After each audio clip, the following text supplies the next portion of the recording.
এই দুনিয়ার জমিনে একজন বড় হাকিম ছিলেন, যার নাম হচ্ছে হাকিম লোকমান।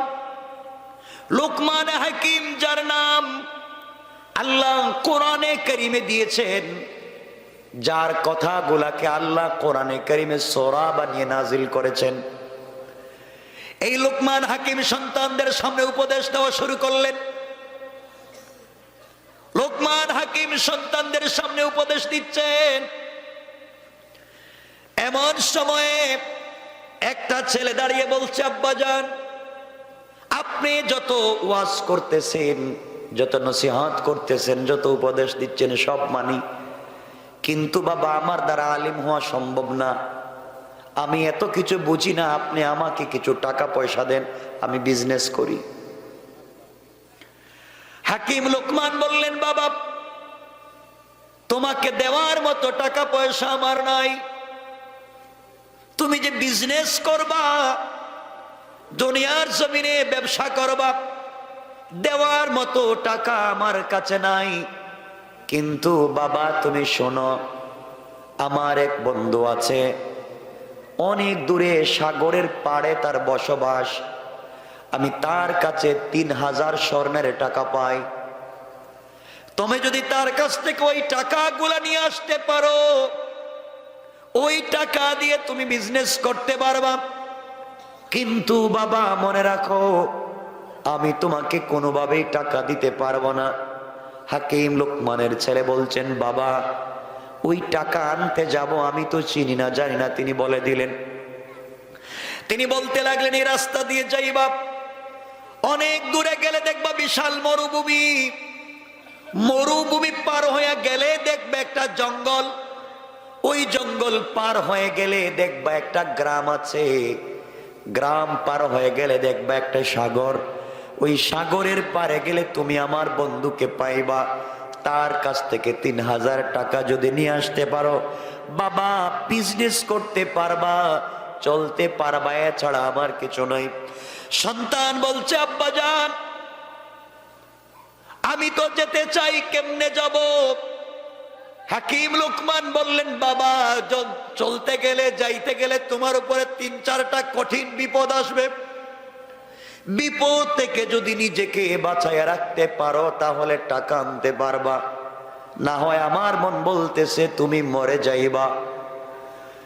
সন্তান বলতেছেন, আব্বাজান আপনি বলেন তো কি পরীক্ষা হতে পারে, আমার জিন্দগিতে কি বিপদ হতে পারে, আপনি বলে দেন।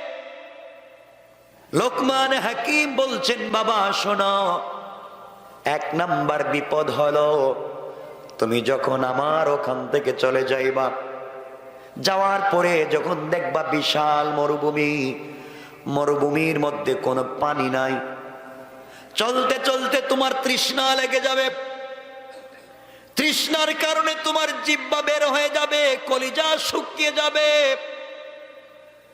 ওই জায়গায় তুমি পানি পাইবা না, পানি পানি করে আমার ভয় হচ্ছে তুমি মরে যাইবা।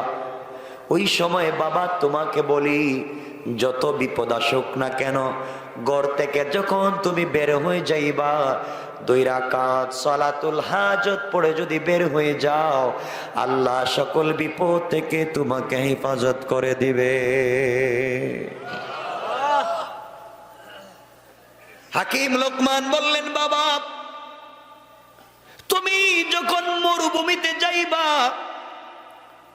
মরুভূমিতে যাওয়ার পরে দেখবা বিশাল ধুধু মরুভূমি, পানি নাই, পানির জন্যে তুমি যখন হাহাকার করবা, পানি পাওয়া যাবে না, ওই সময় তুমি 2 রাকাত সালাতুল হাজত পড়ে নেবা, হাজতের 2 রাকাত নামাজ পড়ে নেবা, সালাম ফিরাইয়া ডান দিকে তাকাবা, ডান দিকে তাকাইয়া দেখবা সুন্দর একটা জঙ্গল, ওই জঙ্গলের ভিতরে তুমি প্রবেশ করবা, প্রবেশ করার পরে দেখবা শক্ত একটা পাথরের ভিতর থেকে ঝর্ণার মতো ঠান্ডা পানি পড়ে যায়,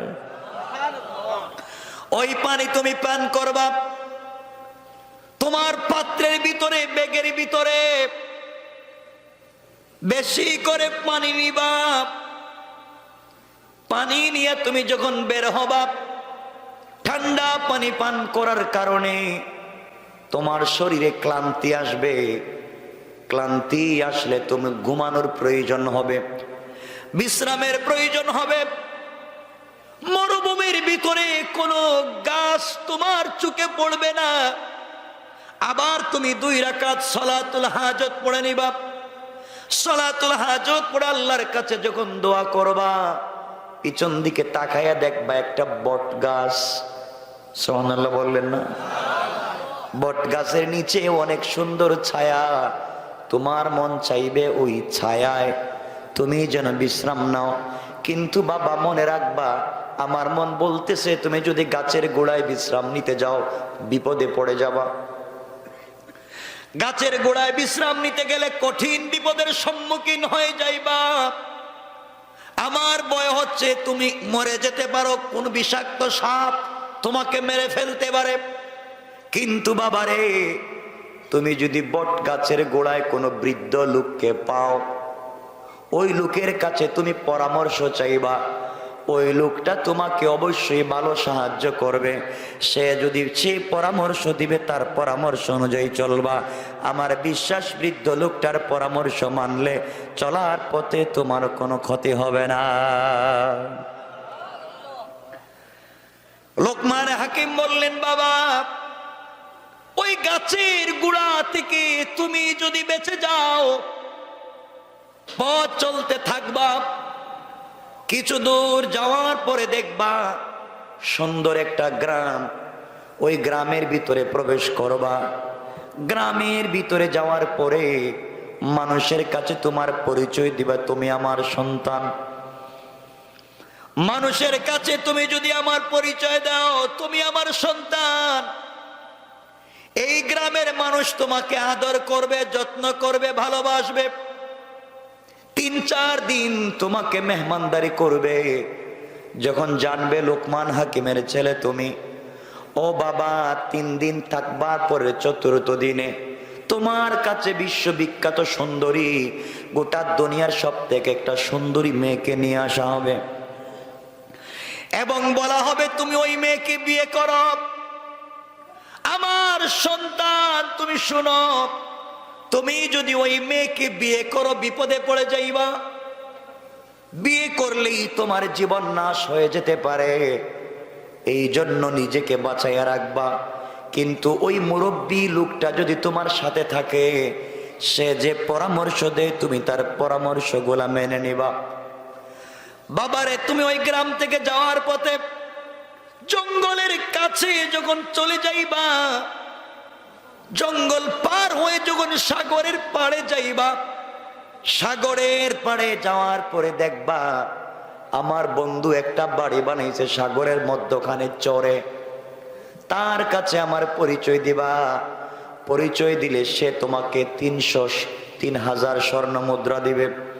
কিন্তু বাবার একটা শর্ত হলো, আমার বন্ধু কাউকে গেলেই টাকা দেয় না, যারা ঋণ পায় ঋণ দেয় না। একটা শর্ত হলো, 1 রাত্র তার বাসায় থাকতে হয়। আর যারা এই রাত্র বেলা থেকে যায় সকালবেলা মরে যায়। আমি চিন্তা করতেছি, তুমি যদি টাকা আনতে চলে যাও, ওই বেচারার কাছে গেলে টাকা তো দিবে না, রাত্র থাকা লাগবে। রাত্র থাইকা যদি সকালে বাঁচো টাকা নিয়ে আসবা। কিন্তু বাবা মনে রাখবা, আমার ভয় হচ্ছে তুমি না জানি মরে যাও। আর ওই মুরব্বী যদি সাথে থাকে তার পরামর্শ নিয়ে চলবা। সকল সময় বিপদ থেকে বাঁচবার জন্যে 2 রাকাত সালাতুল হাজত পড়বা। আমার বিশ্বাস আল্লাহ তোমাকে হেফাজত করবেন। কোন সুবহানাল্লাহ। কথা কি আমার বুঝতেছেন আপনারা? না কষ্ট হচ্ছে আপনাদের? আমার মুসলমান বন্ধুগণ, এক পর্যায়ে হাকিম লোকমান সন্তানকে উপদেশ দিলেন। এই সন্তান যখন সকালবেলা একদিন বাবার কাছ থেকে বিদায় নিলেন, লোটার মধ্যে পাত্রের মধ্যে পানি নিলেন,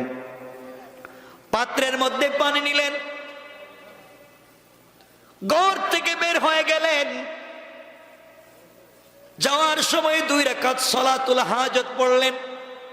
আল্লাহর কাছে বললেন, আয় আল্লাহ তাআলা, আমার বাবা বলেছেন 2 রাকাত সালাত পড়লে তুমি আমাকে হেফাজত করবা, নামাজ পড়ে আমার জিম্মাদারি তোমার কাছে দিয়ে দিলাম, আবার টাকা নিয়ে ফিরে আসা পর্যন্ত তুমি আমাকে হেফাজত করবা। কোন সুবহানাল্লাহ। বের হয়ে গেলেন। কিছু দূর চলবার পরে বিশাল বড় একটা মরুভূমি পড়ে গেল। মরুভূমি চলতে চলতে তৃষ্ণার্ত হয়ে গেলেন, পানির প্রয়োজন পড়ল। কোথাও পানি নাই, উনার কাছে যেই পানি আছে তা গরম হয়ে গেছে। রোদের তাপে পানি যখন গরম হয়ে গেছে, ওই পানি পান করা যায় না। মরুভূমির মধ্যে কোনো জায়গাও খুঁজে পাওয়া যায় না। বাবার কথা মনে পড়ে গিয়েছে। বাবা বলেছেন, সন্তান রে, এমন বিপদ যখন তুমি দেখবা 2 রাকাত সালাত হাজত পড়ে নিবা। সন্তান চট করে সালাতুল হাজত পড়ে নিলেন। পড়তে দেরি হয়েছে, ডান দিকে তাকায়া দেখেন একটা জঙ্গল দেখা যায়। হাঁটতে হাঁটতে জঙ্গলের ভিতরে প্রবেশ করে দেখেন ওই জঙ্গলের ভিতরে একটা পাথর ফেটে ঝর্ণার মতো মিষ্টি ঠান্ডা পানি গড়াইয়া পড়ে যায়। কাছে চলে গেলেন, ইচ্ছে মতো পানি পান করলেন।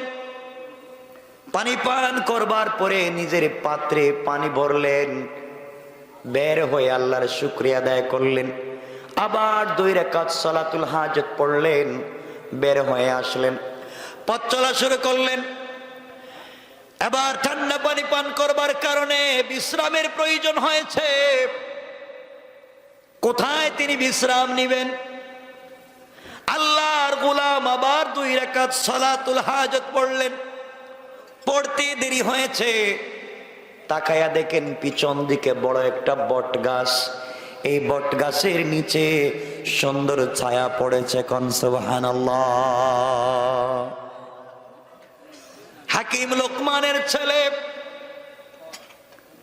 গাছের গোড়ায় বিশ্রাম নেওয়ার জন্য যখন যায়, হঠাৎ বাবার ওসিয়তের কথা মনে পড়েছে। আমি যদি বিশ্রাম নিতে যাই, বাবা বলেছেন বিপদ হতে পারে, মরে যেতে পারি, সুতরাং বিশ্রাম নেওয়া যাবে না। এই জন্য তিনি বিশ্রাম নিচ্ছেন না, কিন্তু কষ্ট হয়। হঠাৎ করে তাকায়া দেখেন গাছের গোড়ায় একজন বৃদ্ধ লোক বসে আছে। এই বৃদ্ধ লোকটা ডেকে বলছে, বাবা এখানে আসো, এসে বসো। হাকিম লোকমানের ছেলে বলছেন, আঙ্কেল আমার বাবা বলেছেন গাছের গোড়ায় বসা যাবে না। বৃদ্ধ লোকটা বলছে, বাবা তোমার বাবা কি বলে দেয় নাই? কোন বৃদ্ধ লোক যদি তোমাকে কোনো পরামর্শ দেয় তার পরামর্শ মানবা, তার কথাগুলা মেনে চলবা। সুতরাং আমি তোমাকে বলছি, তুমি এই গাছের গোড়ায় বসো, কোনো সমস্যা হবে না। সমস্যা যদি হয় আমি দেখব। সুবহানাল্লাহ বলেন, আওয়াজ করে বলেন না সুবহানাল্লাহ। হাকিম লোকমানের ছেলে এই বৃদ্ধ লোকটার কথায় তিনি চলে গেলেন, গাছের গোড়ায় বিশ্রাম নিতে লাগলেন। বৃদ্ধ লোকটার কাছাকাছি শুয়ে পড়লেন।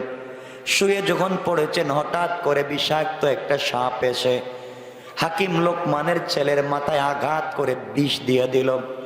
এই বৃদ্ধ লোকটা চিন্তা করল, হাকিম লোকমানের ছেলে গাছের গোড়ায় বিশ্রাম নিতে চায় নাই, আমি তাকে বলেছি এখানে বিশ্রাম নেওয়ার জন্যে। এখন যেহেতু সাপ কেটেছে, তার তো বিপদ হয়ে গেল। সাপকে ধরে ফেললেন। ধরে তিনি সাপকে বললেন, যেখান থেকে বিষ নিয়েছে দিয়েছিলে ওখান থেকে নিয়ে যা।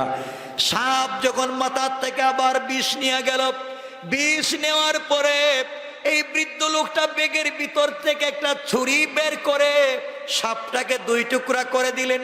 2 টুকরা করে এক টুকরা গাছের গোড়ার নিচে ফেলে দিলেন, আর একটা টুকরা লোকমান হাকিমের ছেলের ব্যাগের ভিতরে ঢুকাইয়া দিলেন। কিছুক্ষণ পরে লোকমান হাকিমের ছেলের ঘুম ভেঙে গেল। ঘুম ভেঙে যাওয়ার পরে দেখেন একটা অর্ধেক সাপ নড়তেছে। ভয় পেয়ে গেলেন। বৃদ্ধ লোকটাকে বলছেন, আঙ্কেল একটা সাপ এখানে অর্ধেক, বাকি অর্ধেক কোথায় গেল? সাপ কোথা থেকে আসলো? বৃদ্ধ লোকটা ডেকে বলছেন, বাবা শোনো, তুমি যখন বিশ্রাম নিয়েছিলা এমন সময় একটা সাপ তোমাকে দংশন করেছিল।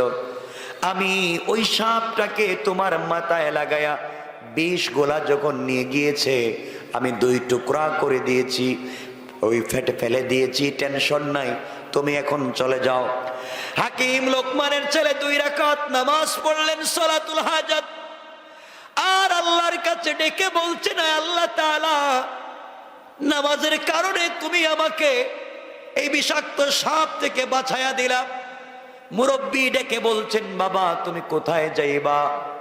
হাকিম লোকমানের ছেলে বলছেন, আঙ্কেল আমার বাবা বলেছেন সামনে যে গ্রাম, ওই গ্রাম পার হয়ে গেলে যে সাগর, সাগরের পারে এক বাবার বন্ধু আছে, তার কাছ থেকে 3000 স্বর্ণ মুদ্রা লাগবে, এই জন্য যাই। কিন্তু আঙ্কেল আমার ভয় হয়, রাস্তায় চলার পথে না জানি কোনো বিপদ চলে আসে। আপনি যদি আমার সঙ্গে সফরের সাথী হয়ে যান, আমার সঙ্গে যদি সফর করেন, আপনার পরামর্শ নিয়ে আমি চলবো। মুরব্বী লোকটা বলছে, তুমি বললে তোমার সঙ্গে যেতে পারি। লোকমানে হাকিমের ছেলে বৃদ্ধ লোকটাকে নিয়ে চলতে লাগলেন। কিছু দূর যাওয়ার পরে যে গ্রাম পাইলেন, ওই গ্রামের ভিতরে গিয়ে নিজের পরিচয় দিলেন। নিজের পরিচয় দেওয়ার পরে মানুষ তাকে আদর করলো, যত্ন করলো, ভালো করে খাওয়ালো, মেহমানদারি করলো। কারণ বড় হুজুরের ছেলে এসেছেন, পীর সাহেবের ছেলে এসেছেন, সবাই আদর করলো, ভালোবাসলো। 3 দিন পার হয়ে যাওয়ার পরে 4র্থ দিনে এলাকার লোকেরা মিলে গোটা দুনিয়ার বিশ্ব সুন্দরী একটা মেয়েকে তারা ধরে নিয়ে আসলো। এসে বলছে, বাবা তুমি লোকমান হাকিমের ছেলে, এই মেয়েটা বিশ্ব সুন্দরী, তোমার কাছে বিয়ে দিতে চাই, তুমি রাজি হয়ে যাও। লোকমান হাকিমের ছেলে মেয়েটার চেহারার দিকে তাকায় আশ্চর্য হয়ে গেলেন। দুনিয়ার ভিতরে মানুষ কি এত সুন্দর হতে পারে? এত সুন্দরী কি মেয়েরা হতে পারে? তিনি চিন্তা করলেন, আমি যদি বিয়ে না করি অন্য কোন ছেলে তো এই মেয়েটাকে বিয়ে করে ফেলবে। তিনি বিয়ে করার সিদ্ধান্ত নিলেন। হঠাৎ করে বাবার ওসিয়তের কথা মনে পড়ল। হাকিম লোকমান বলেছেন, 3 দিন থাকবার পরে 4র্থ দিনে এই এলাকার মানুষ তোমার কাছে একটা মেয়ে বিয়ে দিতে চাইবে। ওই মেয়েটাকে তুমি বিয়ে করবা না, বিয়ে করলে কঠিন বিপদের মুখোমুখি হয়ে যাবা। তিনি বিয়েতে রাজি হতে চাইলেন না।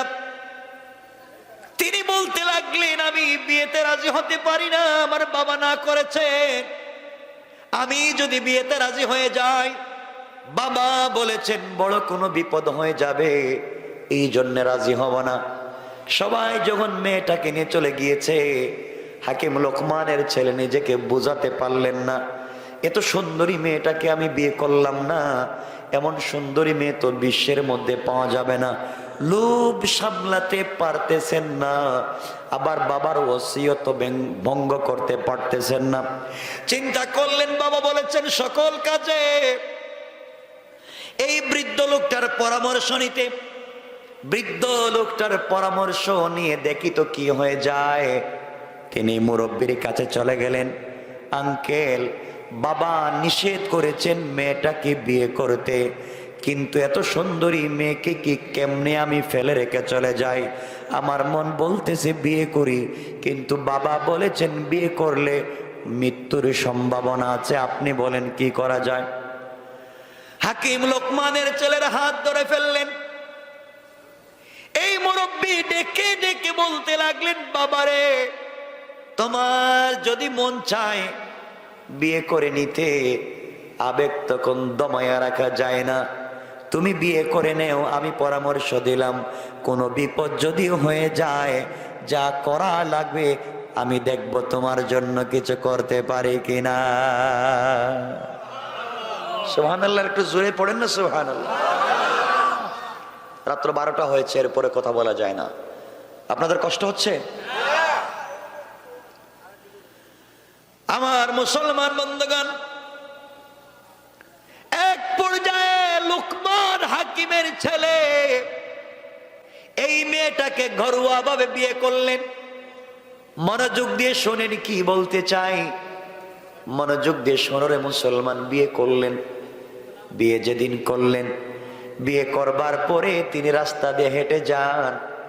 মানুষ ডেকে ডেকে বলছে এই যে ছেলে এই মেয়েটাকে বিয়ে করছে, ও আজকে বাঁচবে না, মরে যাবে।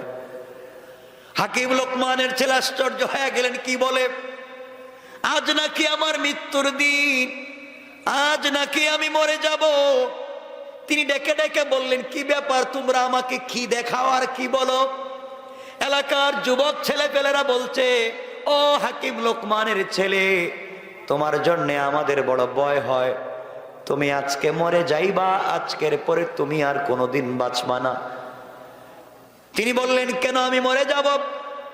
সবাই বলতেছে, শোনো, এই মেয়েটাকে তুমি বিয়ে করবার আগে আরো 10টা ছেলের সঙ্গে এই মেয়েটার বিয়ে হয়েছে।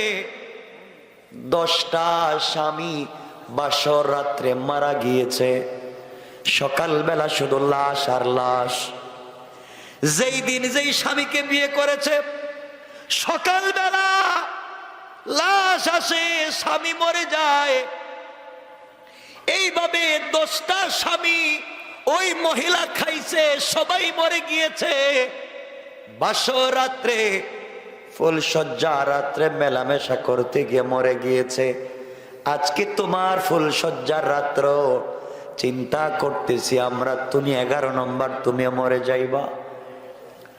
হাকিম লোকমানের ছেলে এই কথাগুলা শুনে আশ্চর্য হয়ে গেলেন, কাঁপতে লাগলেন, কি করা যায়, এই বিপদ থেকে কেমনে নিজেকে বাঁচানো যায়। মুরব্বীর সঙ্গে পরামর্শ করে বলেন, আঙ্কেল, ওরা কি বলে আজকে নাকি আমার মরে যাবার রাত্র। মেয়েটা আগে আরো 10টা ছেলেকে বিয়ে করেছে, সবাই তো ফুল সজ্জার রাত্রে মারা গেছে, আজ নাকি আমিও মারা যাব। এই বৃদ্ধ লোকটা বলছেন, যুবক, বাসর রাত্রে যাওয়ার আগে 2 রাকাত সালাতুল হাজত পড়ে যাইবা। আমার বিশ্বাস আমার আল্লাহ তোমাকে হেফাজত করে দিবে। আল্লাহু আকবার। কথা কি বুঝতেছেন আমার? আমি যেখানে পড়েছিলাম, আল্লাহ বলছেন, ওয়াল্লাযীনা ইয়াবিতুনা লিরাব্বিহিম সুজদান ওয়া কিয়ামা। তোমরা যদি সিজদা করো কি উপকার হবে বোঝাতে চাই। আমার বন্ধুগণ, রাত্রবেলা গভীর রাত্র যখন হয়ে গিয়েছে, হাকিম লোকমানের ছেলে 2 রাকাত নামাজ পড়লেন। নিজের ভিতরে ভয়, আজকে মরে যাবেন, বাঁচবেন না, কি করা যায়, 10 জন লোক তো আগেই মারা গিয়েছে। এলাকার প্রশাসন, লাশ যারা ডুম, সবাই রাত্র এসে হাজির। সকালবেলায় লোকটার লাশ নিয়ে যাওয়া লাগবে। হাকিম লোকমানের ছেলে দেখতেছেন লাশ নিয়ে যাওয়ার গাড়িও হাজির, যারা লাশ গোসল করায় তারাও হাজির। তিনি চিন্তা করলেন, বিয়ে করলাম কেন? কথা বুঝেন নাই? বিয়ে করলাম কেন? তো মৌত দেখতেছি, বাঁচার পথ নাই। কে বলছিল বিয়ে করতে?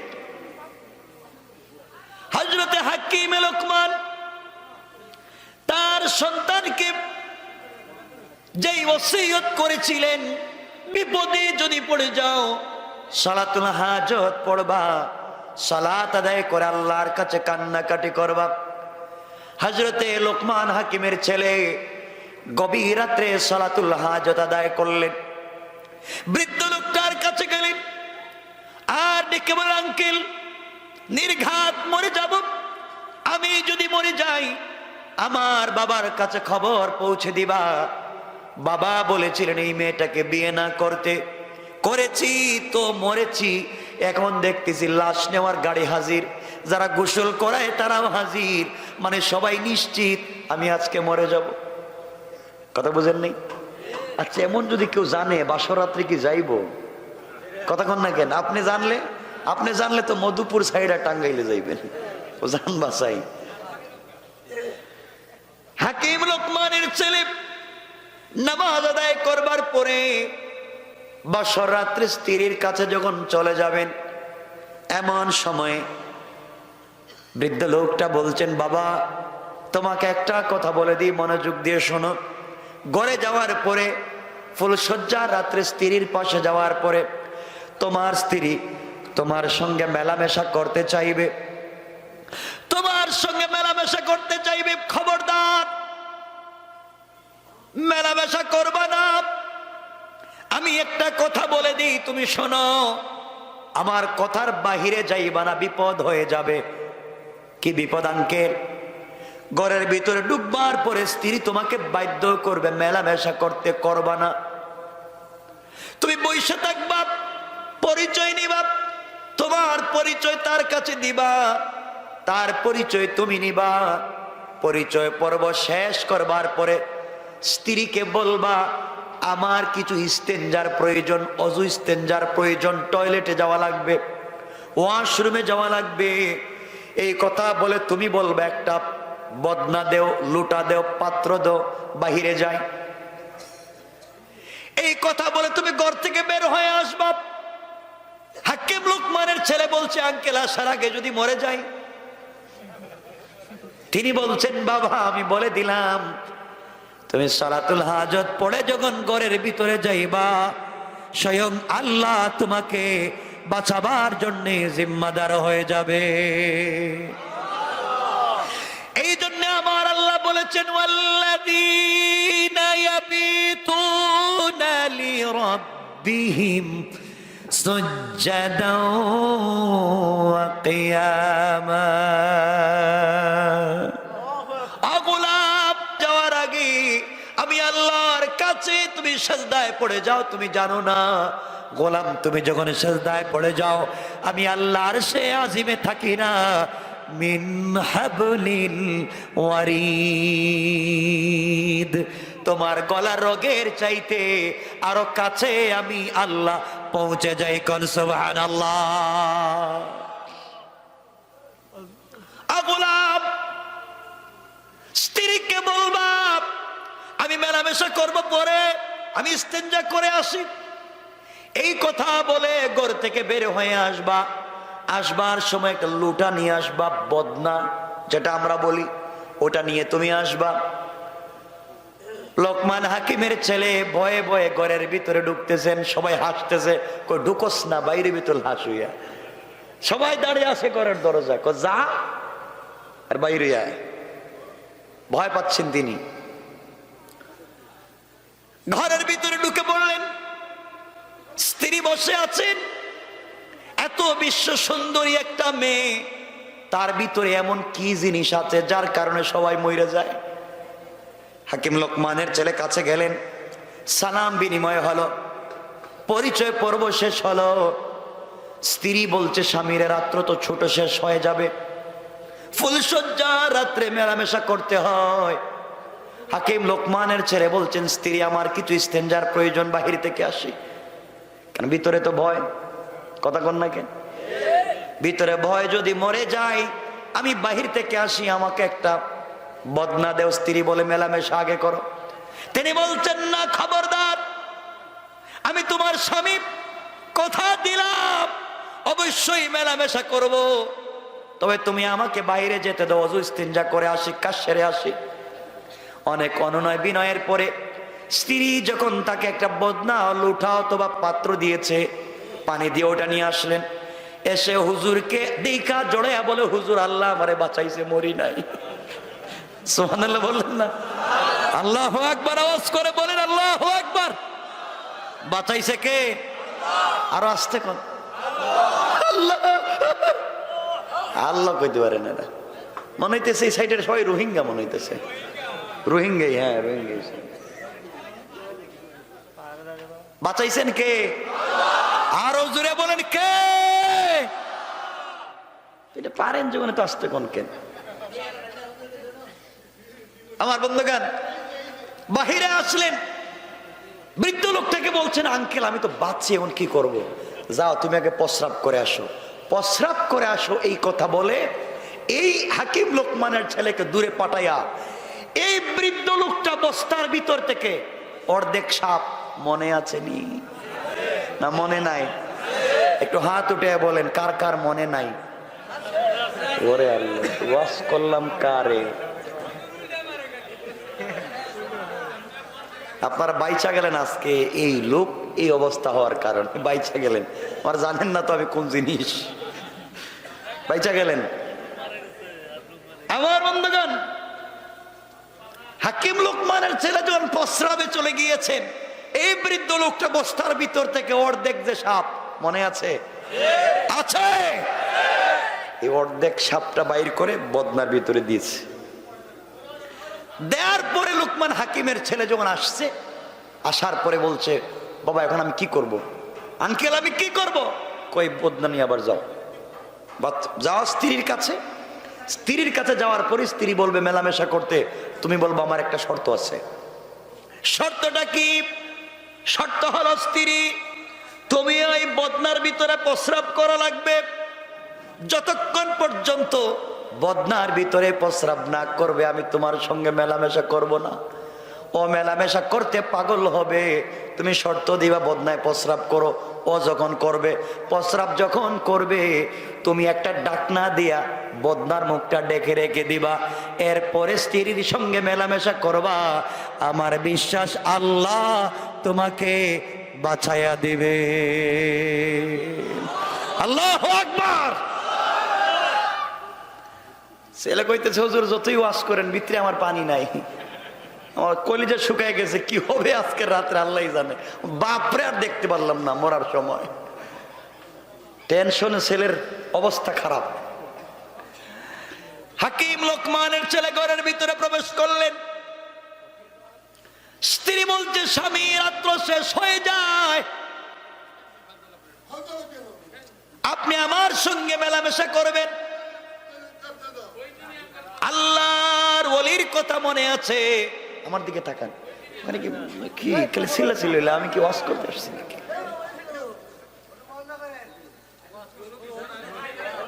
শোনেন কথাগুলো শোনেন। আমি তো শুধু আসছি, আমার এই যে হুজুর, আমার আর আব্দুল আলিম ভাই, এরা একবার বাইন্দা বানি নিয়েছে, নাহলে কি আমি আসতাম? আমার বন্ধুগণ, কষ্ট হচ্ছে আপনাদের? আমি তো মাত্র আয়াতের অনুবাদ করে করে যাচ্ছি, আলোচনা তো সব পুরাই রয়ে গেছে। আমার মুসলমান বন্ধুগণ, এক পর্যায়ে স্ত্রী বলছে, স্বামী আমার সঙ্গে মেলামেশা করা লাগবে। হাকিম লোকমানের ছেলে বলছেন, শোনো, অবশ্যই তোমার সঙ্গে মেলামেশা করব, শর্ত হলো আমি যে বদনান, সেই বদনায় প্রস্রাব করা লাগবে। স্ত্রী মানতে নারাজ, রাজি হয় না। এক পর্যায়ে যখন রাজি হয়েছে, বললেন আগে প্রস্রাব করো, এরপরে মেলামেশা করব। স্ত্রী যখন প্রস্রাব করেছে, আল্লাহর ওলি বলেছেন, যুবক রে, প্রস্রাব করার পরে ওই পাত্রটা ডাকনা দিয়া ডেকে দৌড় দিবা আমার কাছে। আমার কাছে এসে বদনা রাইকে এরপরে যাইবা। এরপরে আমার বিশ্বাস আল্লাহ তোমাকে বাঁচাইয়া দিবেন। কোন সুবহানাল্লাহ। হুজুর এতক্ষণ কে আমি বাসুম? যাও। হাকিম লোকমানের ছেলে প্রবেশ করলেন। স্ত্রী বলতে, স্বামী রাত্র কাটায় লাভ নাই। তিনি বললেন, আমি জানি তোমার কাছে 10 জন শেষ, আমি 11 নম্বর। এত তাড়াতাড়ি বিপদে পড়তে চাই না। স্ত্রী বলে, স্বামী আপনি যাই বলেন, মরে কেন আমি নিজেও জানি না, আমিও তো জানি না। একটা স্বামীকে বাসর রাত্রের পরের দিন জিন্দা পাই নাই, অপরাধ আমার না, আমিও তো জানি না কে হইছে। হাকিম লোকমানের ছেলে বললেন, প্রস্রাব করো। স্ত্রী যখন প্রস্রাব করেছে, প্রস্রাব করবার পরে ডাকনা দিয়ে বদনাটাকে ডেকে স্ত্রীকে বলেন, থামো, আসতেছি। এই কথা বলে ঘর থেকে বের হয়ে আসছেন। আল্লাহর ওলির সামনে বদনা দিয়েছেন। আল্লাহর ওলি বলছেন, বাবা বদনাটা তুমি ঢালো, উল্টাও। বদনা উল্টানোর সাথে সাথে দেখা যায় ওই অর্ধেক সাপ আরো কালো কালো 2টা বড় বড় বিষাক্ত সাপ।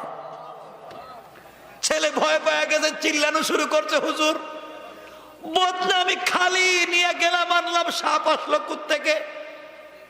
আল্লাহর ওলি আবার বলছেন, বাবা থামো, ভয় পাইও না। বলি, তুমি যেদিন গাছের গোড়ায় শুইছিলা, ওই দিন তোমাকে যেই সাপ দংশন করেছিল, অর্ধেক সাপ রাস্তায় ফেলে দিয়েছিলাম, তুমি দেখেছো। অর্ধেক সাপ বস্তার ভিতরে রেখে দিয়েছি। তুমি আমাকেও চিনো না, আমি কে জানো না। আমি শুধু তোমাকে পরামর্শ দিচ্ছি, শোনো। এই অর্ধেক সাপটা রেখে দিয়েছিলাম, আমি বুঝতে পেরেছিলাম ঘটনা কি। তোমার ওই লোটার ভিতরে, ব্যাগের ভিতর থেকে অর্ধেক সাপ দিয়ে দিয়েছিলাম। ওটা নিয়ে তুমি যখন গিয়েছিলা আর স্ত্রীকে বলেছো প্রস্রাব করবার জন্যে, স্ত্রী যখন প্রস্রাব করতে আসছে, স্ত্রীর পেটের ভিতরে দুইটা বিষাক্ত সাপ ছিল। তারা যখন বদনায় দেখেছে আরেকটা সাপ জিদ লেগেছে, ওইটাকে মারবার জন্যে তারা বাহির হয়ে গেছে। আর তুমি ওটা নিয়ে আমার কাছে চলে এসেছো। বাবারে, যারাই ওই মেয়ের সঙ্গে মেলামেশা করতে যায়, ওই দুইটা সাপ দংশন করে তাদেরকে মেরে ফেলতে, হত্যা করে দিত। এখন তুমি চলে যাও, চলে যাও, সাপ বের হয়ে আসছে, তোমাকে আর মারতে পারবে না। হুজুর আপনার পায়ে ধরি, দরকার নেই যাওয়ার। আর দুইটা আসছে, আরো কয়টা আছে আল্লাহ জানি। আমার আপনি বাঁচান, আমি আর এখানে নাই। আল্লাহর ওলি বলছেন, আমি বলছি তুমি যাও। বৃদ্ধ লোকটা বলছেন, আমি বলছি তুমি যাও, কিছু হবে না। হুজুর সাপ আসলো কুত্থেকে? কুত্থেকে আসছে? বৃদ্ধ লোকটা বলছেন, সব আমি জানি বুঝি কুত্থেকে আসছে, কেন আসছে, তোমার এত কিছু জানার দরকার নাই। এখন তোমার ওয়াইফ একবারে সুস্থ, তোমাকে আর কেউ মারবে না, সকালবেলা মরবে না, যাও। হুজুর ঠিক কইছেন তো? কিন্তু আমার ভয় হইতেছে। আল্লাহর ওলি বলছেন, যদি ভয় হয় 2 রাকাত সালাতুল হাজত পড়ে যাও। না সুবহানাল্লাহ, এটা পকেটে রেখে দেন, কেমন? হাকিম লোকমানের ছেলে সালাতুল হাজত 2 রাকাত পড়লেন, স্ত্রীর ঘরে ঢুকে গেলেন, মেলামেশা করলেন। এক পর্যায়ে তো ঘুমিয়ে পড়লেন। যারা গাড়ি নিয়ে এসেছিল লাশ আনার জন্য, যারা ডুম আসছিল, ডুম তো চিনেন, যারা লাশ কাটে, লাশ বের করে, সকালবেলা কেউ দরজা খুলে না। মনে করছে আগে তো একজন মরছে, আজকে মনে 2 জন মরছে। কেউ দরজা খোলে না কেন? ওরা দরজা ভেঙ্গে ঘরের ভিতরে ঢুকছে। ঢুকে হাকিম লোকমানের ছেলে তো ঘুমিয়ে আছেন, পায়ে ধরে টানে, মরা লাশের পায়ে ধরে টানে। যখন টানতেছে উনি উঠে গেছেন। কিরে আমার পায়ে ধরে টানোস কেন? তুমি মরো নাই? আমার পায়ে ধরে টানো কেন তোমরা? প্রত্যেক দিন তো মরে, তুমি দেখি মরলা না। সুবহানাল্লাহ বলবেন না? মরে যায় মানে কি? আমি মরতাম কেন? এরা ভয় পাইছে, কয় মরা লাশ দেখতেছে, কথা কয়। তা বাইরে চলে গেছে। হাকিম লোকমান ছেলে সুস্থ হয়ে গেলেন। স্ত্রী বলছে, স্বামী আপনি তো আজকে বেঁচে গেলেন, কেমনি কি কিছুই বুঝলাম না। আমার বন্ধুগণ, সংক্ষেপ করে কথা বলি। এক পর্যায়ে সবাই বলতে লাগলো, মনে হয় হাকিম লোকমানের ছেলে কোনো হেকমতের কারণে, হুজুর মানুষ তো ব্রেইনের খেলা দিয়া, কারণ হুজুরের মাই কোন রাত্রে, হ্যাঁ এখন বুঝছেন, শেষ রাত্রে। এই জন্য মনে হয় কোন কাজ করে বেঁচে গেছে তাবিজ কবজের মাধ্যমে। না না, এখানে তাবিজ কবজের কিছু নাই, বাঁচাইয়া দিয়েছেন কে? আওয়াজ করে বলেন কে? তাবিজ কবজের কিছু নাই। আপনারা তো দৌড়ান তাবিজের পিছনে, কবজের পিছনে। আল্লাহ বলছেন দৌড়াও আমার দিকে, আপনারা দৌড়ান তাবিজের দিকে। আজকালকে মসজিদের এমন ইমাম পাওয়া যায়, তিনি তাবিজ দেন। গার্লফ্রেন্ড আর বয়ফ্রেন্ড, আরেক বেচারার মেয়ে বিয়েতে রাজি না, করে তাবিজ করে রাজি কর। কথা বলেন না কেন? মা বাবা বিয়েতে রাজি না, তাবিজ করে, জাদু টুনা করে, কুফরি কালাম করে। আর কিছু স্ত্রী আছে, স্বামী থাকেন বিদেশে, স্ত্রী আইসা ইমাম সাহেবের কাছে, বড় হুজুর রে, হুজুর আমার স্বামী থাকে বিদেশে, আপনি একটা গরম তাবিজ দেন।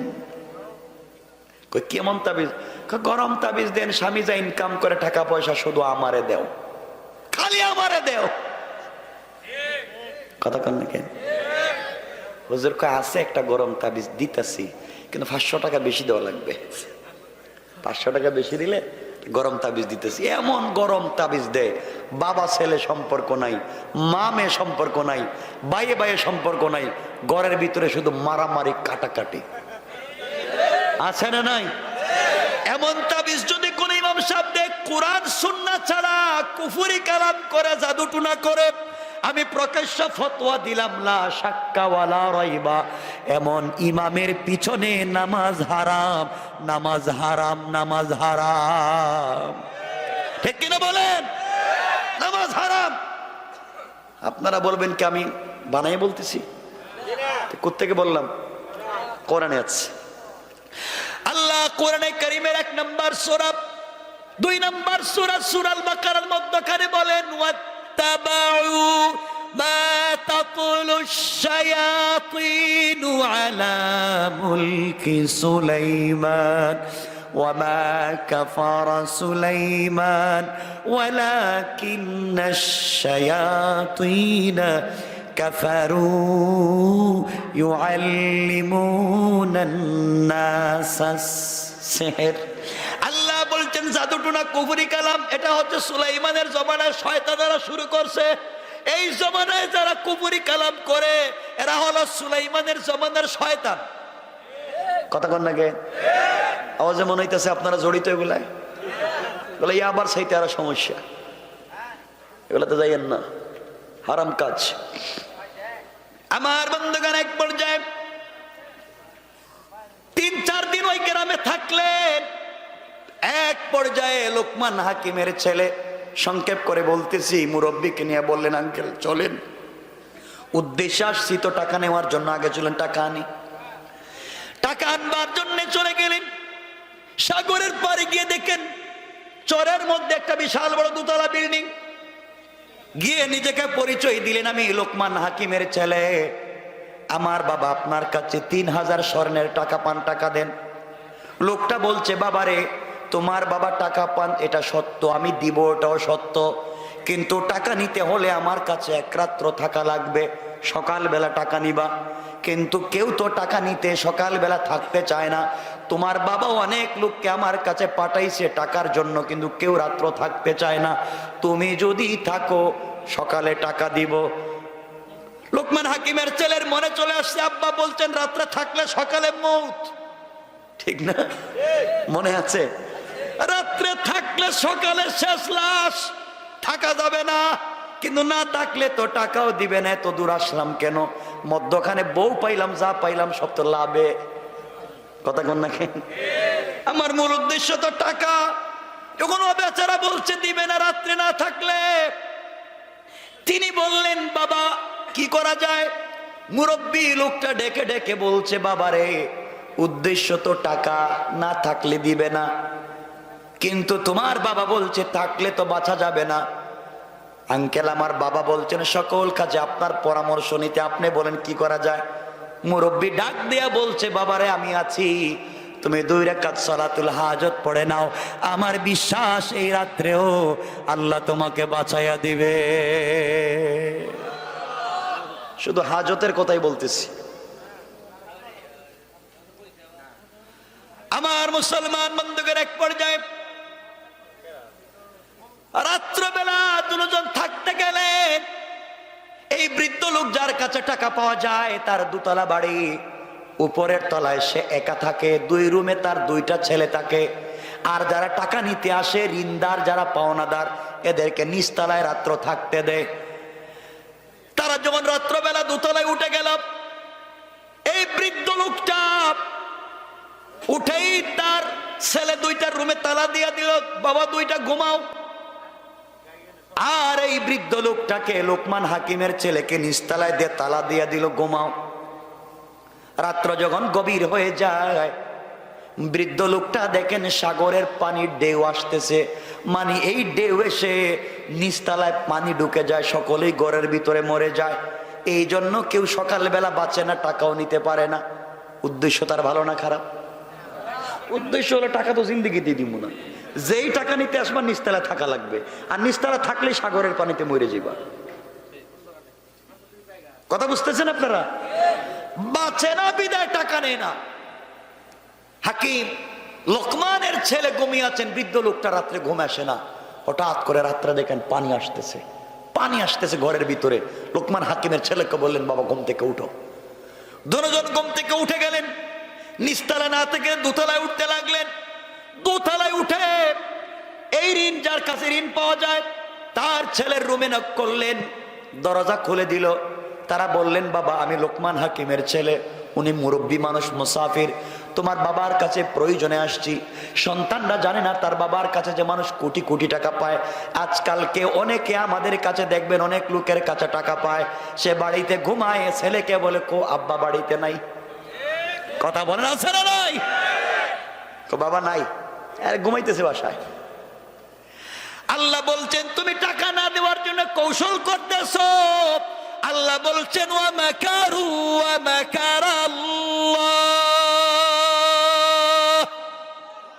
ওয়াল্লাহু খায়রুল মাকিরিন। তুমি টাকা না দেওয়ার কৌশল করতেছো, আমি আল্লাহ এমন কৌশল করব, টাকাও দিবা, আব্বাও ডাকবা। ঠিক কিনা জোরে কান? এই দুইটা লোক উঠে গিয়েছে, সন্তানের দরজায় নক করে বলছে, ভাই দরজা খোলো। দরজা খুলে দিয়েছে। বাবার এই শয়তানিগুলা সন্তান জানে না। তারা বলছে, ভাই টাকা নিতে তারা আসছিলাম তোমার বাবার কাছে, কিন্তু নিচতলায় তো থাকতে পারতেছি না, আপনাদের রুমে আমাদের দুইজনকে জায়গা দেন, আজকে রাত্রে থাকি।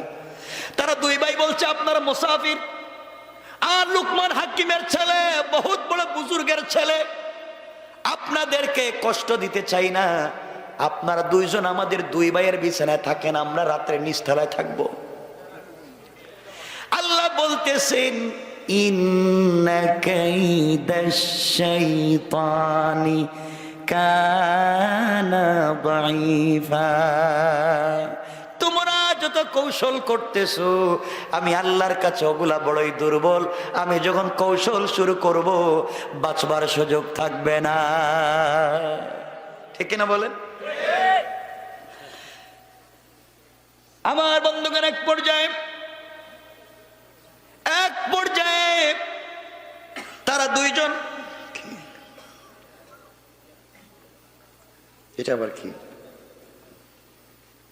আমি সংক্ষেপ করে দিচ্ছি, আপনাদের কষ্ট হচ্ছে না তো? 1-2 মিনিট আমি রেখে দেব। কথা বলেন, আমি রেখে দেব, আলোচনা লম্বা করবো না, রাত্রে 12:30 হয়ে গেছে। শুনেন আমার বন্ধুগণ, এক পর্যায়ে এই দুই ভাই লোকমান হাকিমের ছেলেকে আর মুরব্বীকে দোতলায় থাকতে দিয়া তারা যখন নিচতলায় ঘুমাতে আসলো, এমন সময় সাগরের পানি উত্তাল হয়ে গেল, নিচতলায় ঢুকে গেল, দুইজন ভাই ঘরের ভিতরে মরে গেল। সকালবেলা এই বৃদ্ধ লোকটা ঘুম থেকে উঠে ছেলেদের দরজায় তালা দিয়া নিচতলায় আসতেছে, আইসা লাশ দুইটা সাগরে ফালাইয়া দিবে, কারণ লাশ আছে লোকমান হাকিমের ছেলে আর ওই বৃদ্ধ লোকটার লাশ। এসে যখন দরজা খুলেছে, খুলে দেখে তার ছেলে দুইটার লাশ। আল্লাহ কয় টাকাও দিবে, লাশও দেখবে। কেন পাবলিক রে ঠকাস? ছেলে দুইটা লাশ দেখে আশ্চর্য, দোতলায় গিয়েছে, দরজা খুলে দেখে ঘরের ভিতরে লোকমান হাকিমের ছেলার মুরব্বী দুইজন বাইরে। কয় তোর সব শয়তানি জানি, আজকে টাকা দে। সুবহানাল্লাহ বলেন না? তুই তো টাকা দেস না, শয়তানি করস, মনে করছিলে আমরা মরে যাব, আমরা মরি নাই, আমরাই বাঁচছি, তোর ছেলেও মরছে, টাকাও দিবে। কথা বলেন না কেন? টাকাও দিবে, ছেলেদের কেউ পাওয়া যাবে না। ছেলেদের কাফন দাফন করলো, 3000 স্বর্ণ মুদ্রা দিল, চলে আসতে লাগলেন।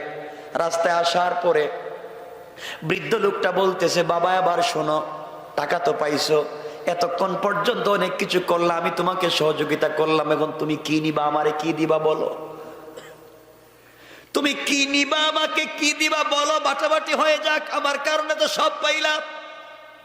লোকমান হাকিমের ছেলে বলছেন, আঙ্কেল আমার কিচ্ছুর দরকার নাই, টাকা পয়সা যা আছে আপনি সব দেন, শুধু বউটা আমারে দিয়ে দেন।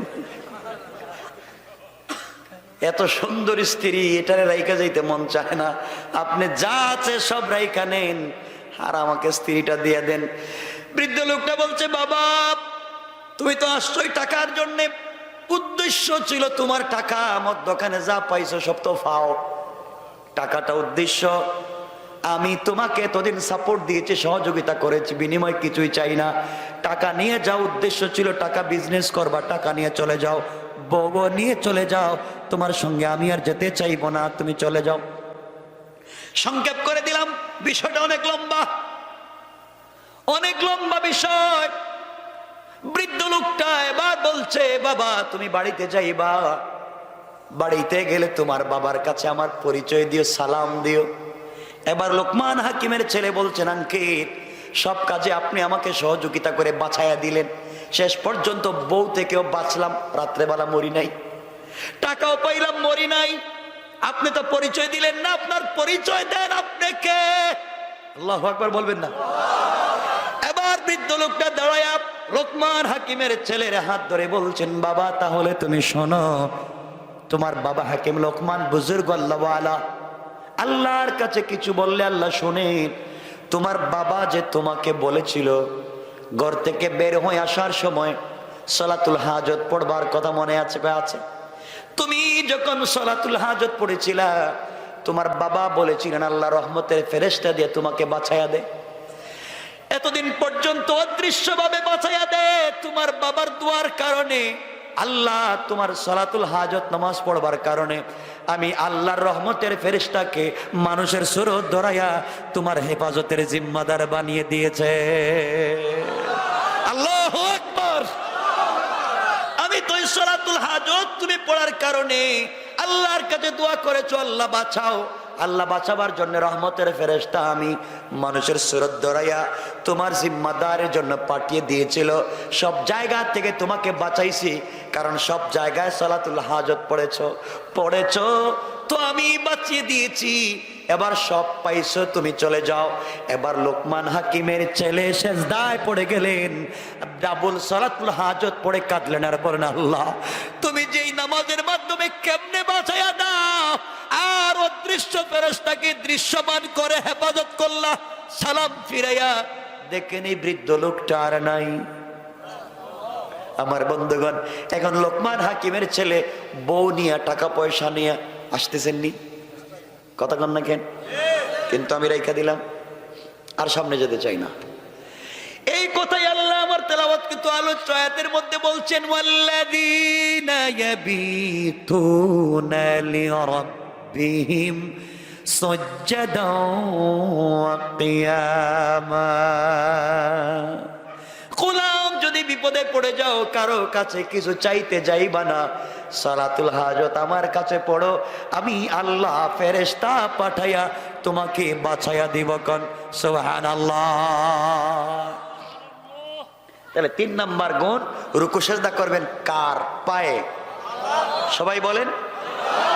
4 নাম্বার গুণটা শুধু বলে দেই, আল্লাহ বলছেন 4 নাম্বার গুণ, ওয়াল্লাযীনা ইয়াকুলুনা রাব্বানা ইসরিফ আন্না আযাবা জাহান্নাম ইন্না আযাবাহা কানা গারামা।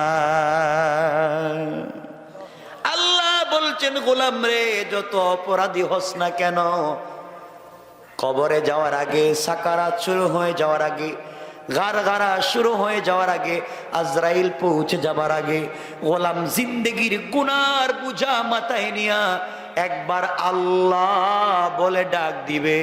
আমি আল্লাহ কথা দিলাম রে গোলাম, যত বড় অপরাধী হো, গুনাহগুলোকে মাফ করে আমার জিম্মাদারিতে জান্নাতি বলে ফয়সালা করে দিলাম। 1 নম্বর গুণ অহংকার করা যাবে না, 2 নম্বর গালি দেওয়া যাবে না, 3 নম্বর রুকু সিজদা আল্লাহর পায়ে, 4 নম্বর সাকরাতের আগে তওবা করবেন কার কাছে? আল্লাহর কাছে। 4টা গুণের নাম বলে আলোচনা এখানে সংক্ষেপ করে দিলাম, আর সামনের দিকে যেতে চাই না। মাদ্রাসাটা আপনাদের, আমার বন্ধুগণ, এই মাদ্রাসা আপনারা বেশি বেশি করে দান খয়রাত করবেন তো ইনশাআল্লাহ? সবাই বলেন না কেন ইনশাআল্লাহ? এখানে যে যা পারেন আপনারা সহযোগিতা করেন। কেউ উঠে যায় না, আলোচনা তো রেখে দিতেছি, রাত্র প্রায় 1:45 হয়ে যাচ্ছে। উঠেন না, বসেন। মাশাআল্লাহ, এই যে আমার এক মুরব্বী বাবা দিয়েছেন 1000 টাকা। সবাই মাশাআল্লাহ। আমাদের সভাপতি সাহেব 20,000 না? ওয়াইফ মারা গেছে, যে ওনার ওই ওয়াইফের টাকা